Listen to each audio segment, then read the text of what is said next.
Welcome back to the book of Joshua. We have just finished Joshua chapter 6 in Jericho, and what I have done is prepared a special insert lesson that I taught this to my class. Actually, I did it 2 weeks in a row, the chapter 6, and then this presentation. It's about Jericho past and present, and some of this that if you watch the video on chapter 6, you got a few of the things in pictures, but I think I can put it all together for you and give you, in the next few minutes, a good overview of Jericho and its history.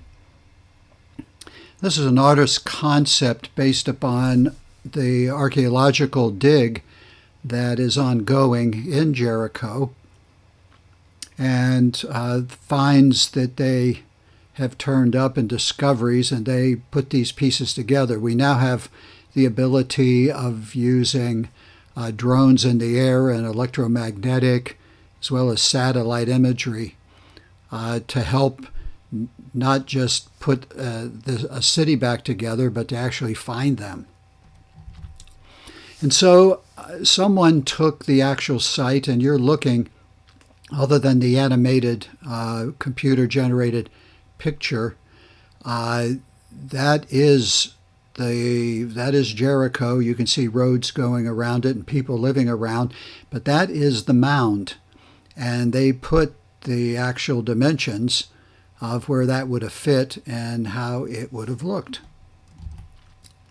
Jericho is believed to be one of the oldest cities in the world. We know Canaan, the grandson of Noah, brought his tribe here after the Tower of Babel, and we read about that in Genesis 11.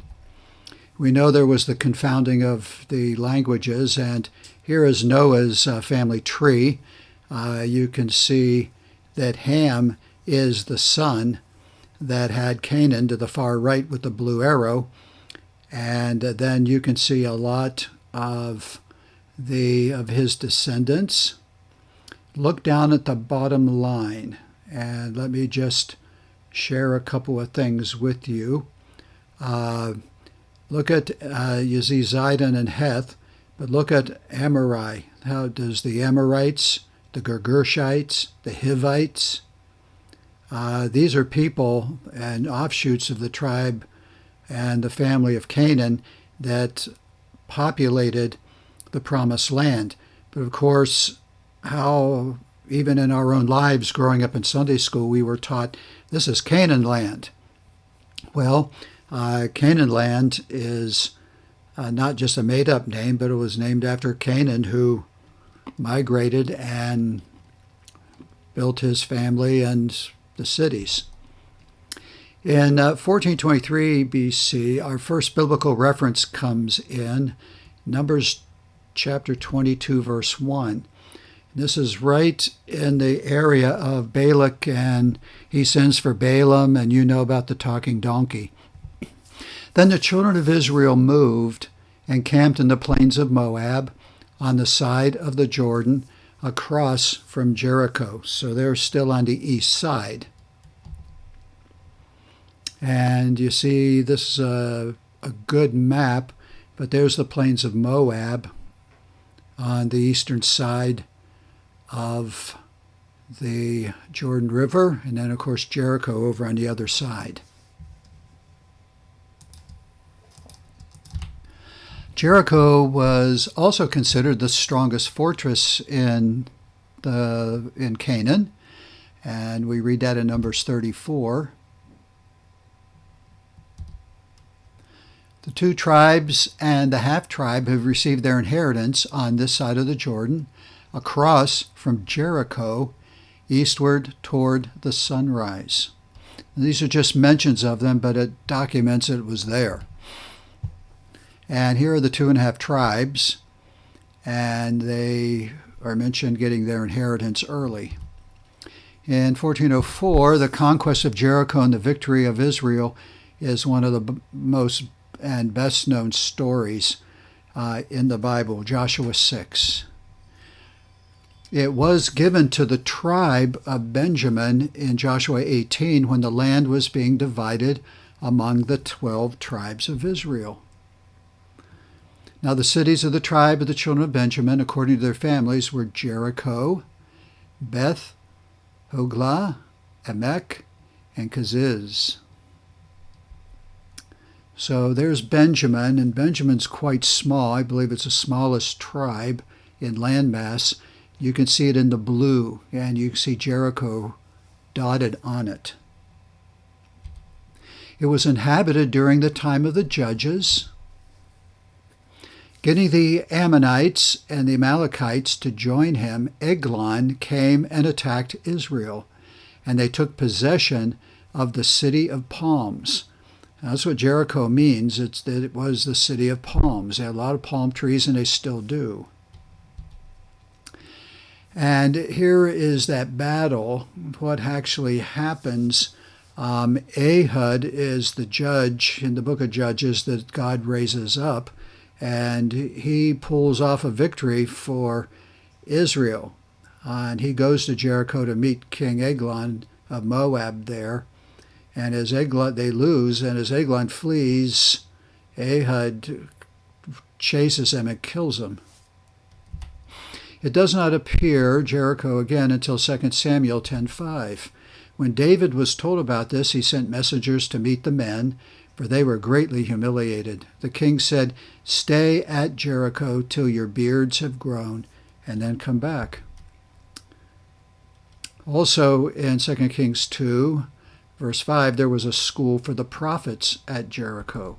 Now the sons of the prophets who were at Jericho came to Elisha and said to him, "Do you know that the Lord will take away your master from over you today?" A little bit further on, Elijah has been translated back to heaven right before these verses. And, of course, before verse 5 that we just read. But Elisha, one of the miracles, one of the first ones that he does, is he purifies the springs at Jericho because they're there. Then the men of the city said to Elisha, "Please notice the situation of the city is pleasant, as my Lord sees, but the water is bad and the ground barren." And he said, "Bring me a new bowl and put salt in it." So they brought it to him. Then he, Elisha, went out to the source of the water and cast in the salt there and said, "Thus says the Lord, I have healed this water. From it there shall be no more death or barrenness." So the water remains healed to this day according to the word of Elisha spoke.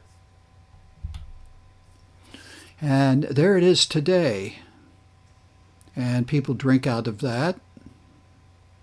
When we went there on our tour, I was offered by a local, "Here's a cup, feel free to drink from here." And my wife and I said, "No, thank you. We were told don't drink the water in Israel just because it's so different." So we laid off, but he went ahead and drank some and said, "Here, it's all fine," but I didn't see any other takers. Zerubbabel brought back some of the captives who were from Jericho. And just as there's a mention, the men of Jericho, he brought back 345. All right, in the New Testament times, Jericho had been rebuilt to the southeast of the original town. Herod the Great was the builder. Keep in mind, we saw in the lesson, chapter 6, that Jericho was a cursed city and was not to be rebuilt. And the Lord said, if someone does, the first one can lay the foundation, and the second son can put up the gates, but that'll be it. And that happened during Ahab when he was under reign, and both those guys that did that died, and everything's been left since. It's just a big mound of dirt now. So there's the New Testament Jericho.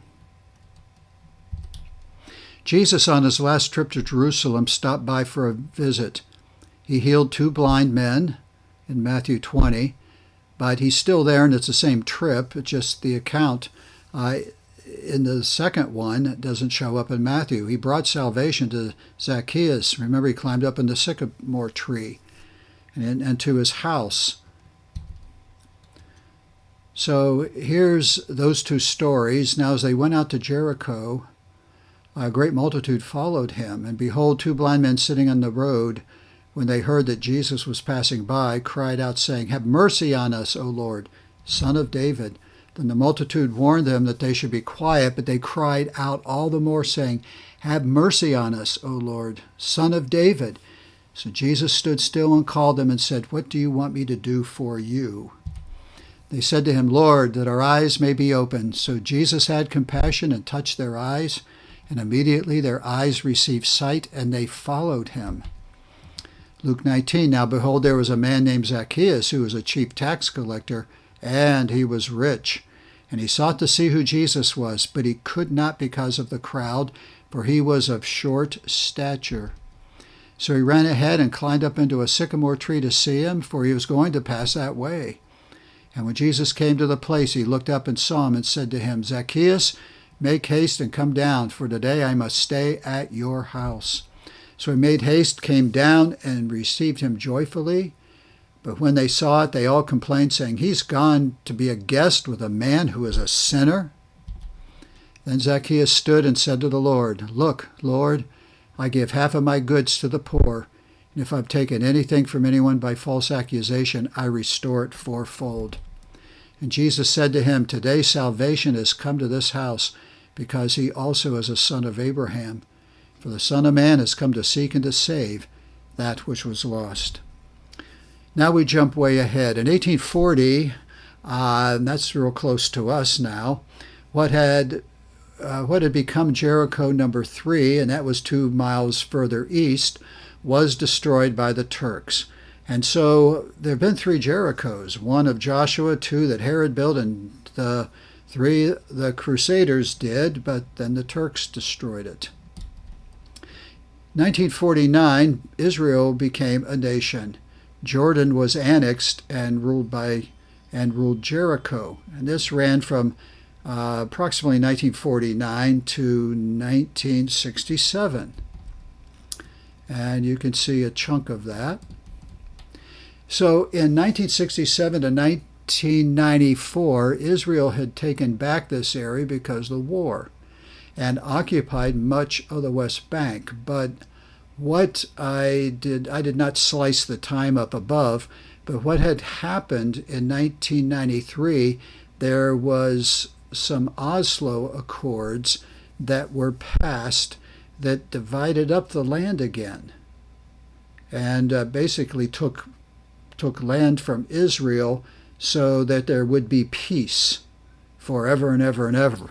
And we know none of these have lasted long at all.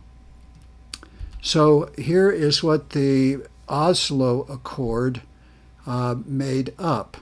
Now Israel got to annex back a chunk of the West Bank property. That is true. They won the war, and as well as Israel, but Israel still retained their 4 quarters, including the Dome of the Rock on the Temple Mount. That which is green was heavily Muslim, and Area B, a little lighter green, that was settlements of them. And then the pink areas is Area C, that was everybody. And of course then Jerusalem and the pink area is annexed by Israel. So in 1994 to 2025, administrative control was turned over to the Palestinian Authority until today, and that is still ongoing. Now what did that mean was I showed you the light pink area, and that was for anybody, but who controlled it, different people would have different control over different areas of the pink to oversee it. However, it did not affect tourism, Jews coming and going, Jews living there and moving in. And so they've done that. And so even today, under the Palestinian Authority, there's a small Jewish population and Christian population in Jericho. All right, let's look at the actual pictures now. There's that big old mound. And of course, you could see them digging down. You could see where some of the walls were around the city. I showed you that already. But if you go and visit the site, there's a hospitality and a welcome center. You will find a scale model of what they have found and what imagery has shown to have existed there.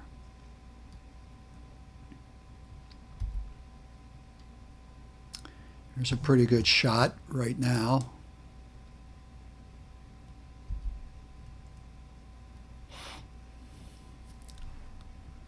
Some of the walls.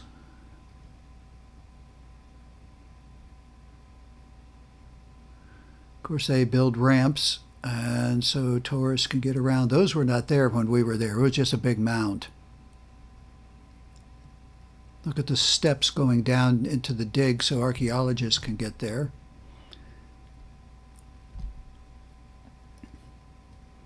Steps up. Looks like these were homes.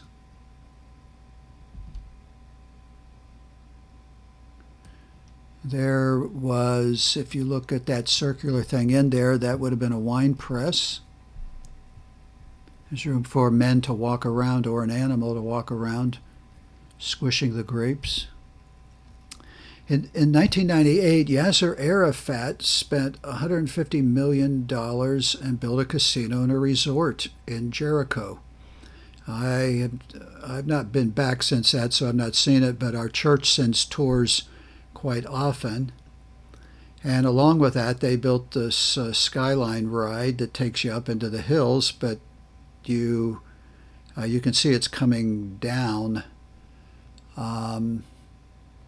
No, it's going up, but the other one would bring it down to the station, and you're not far from it. It just clears the mounds. The casino closed shortly thereafter, but the resort continues.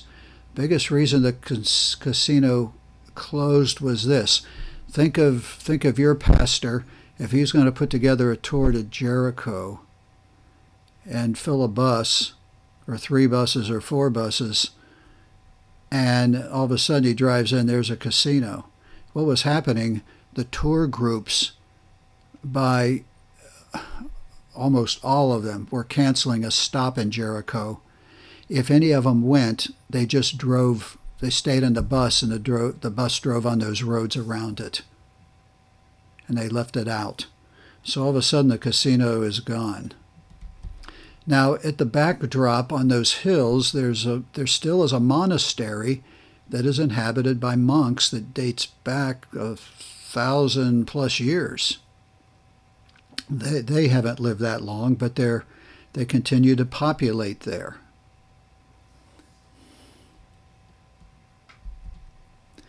And then you've heard of the Jericho Road. This was the way that people walked from Jericho back to Jerusalem. They'd go up through Bethany and come the other direction too, from Jerusalem. Now keep in mind, Jerusalem's up in the mountains, in the hill area, and this is the last of the hill area. So it'd be a descent coming, and it's a 20-mile walk. And going, you would be ascending slowly. Here's a good map of it. Do you see the green line? Look at the far left at Jerusalem. And that would be the path that would be taken.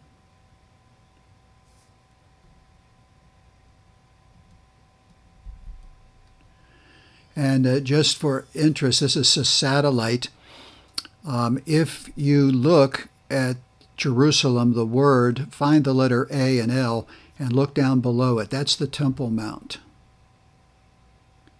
And you could almost take a finger and start to find paths, sort of follow where the words start showing up, that take you down that way. So here's the Jericho Road. Jesus walked this. Many people walk on it. They still take mules, horses.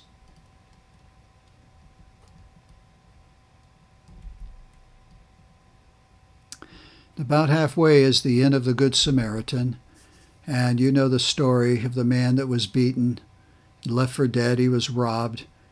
And a Levite went by, a priest went by, a Samaritan goes by, and he helps the man. He takes him back to the inn, and he pays the innkeeper and says, look, here's money. Please take care of him. And if there's any further expenses when I come back, I'll pay you the difference.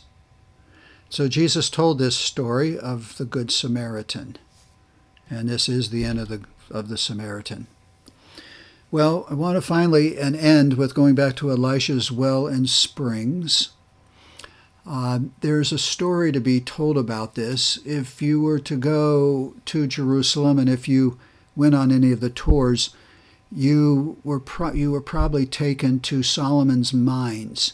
This was the area at Jerusalem that miners would dig down in and dig deep and make huge and cut out the huge limestone blocks to make the city walls, to build the palace, to build the temple. And these things were absolutely massive, and they took us down in there.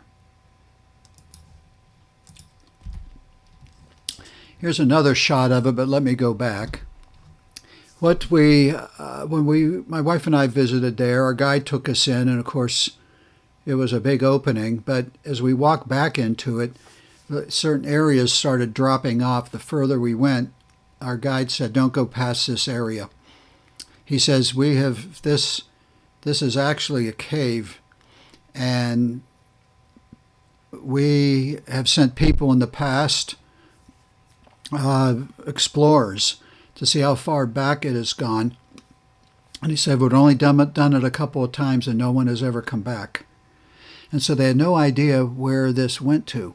So previously to our coming there, in actually the early 1970s, so it's been quite a while, our guide went on to say that some of the water that was trickling along the walls here and there, they dumped some dye into that water to see what would happen, to where it would go. And they had no idea where it would come out. But keep in mind, it's high elevation, and it was definitely going to go towards the Jordan River. It's going to go that direction. It didn't have really any other direction to go. Well, I think he told us about 2.5 months later, it came out here at Jericho. And so they knew that there was a water source for 20 miles that meandered through the mountains underground, and it came out here. That was quite fascinating. Yes, I touched the water. So Jericho today, as we wrap things up, the population 17,000, and if they count outside of the city limits, like in the refugee camps, it goes to about 25,000. The average annual temperature is 74 degrees. The elevation, it is minus 846 feet below sea level. Of course, the Dead Sea is so close from there. I mean, you can drive it in a half hour. It's the lowest place on the planet Earth, at over 1,200 feet below sea level. So this is high for that. It's up 400 feet, higher. The religion, and I think most people usually want to know this, it's 85% Muslim, and 8.6% Christian, and 5.6% Jews. So I hope that's given you a little bit of insight into Jericho today. If you've never been to the Holy Land, I'd encourage you to, when there's peace, to take off and go. It will change your life. It will make the Gospels come alive, as well as any city you went to that had a Bible story connected to it's in the Word of God. It will take on new meaning to you because you've been there. And so I'll say that's all, folks. and appreciate you watching. Here's where you can find me. God bless you, and I'll see you for chapter 7 in the book of Joshua.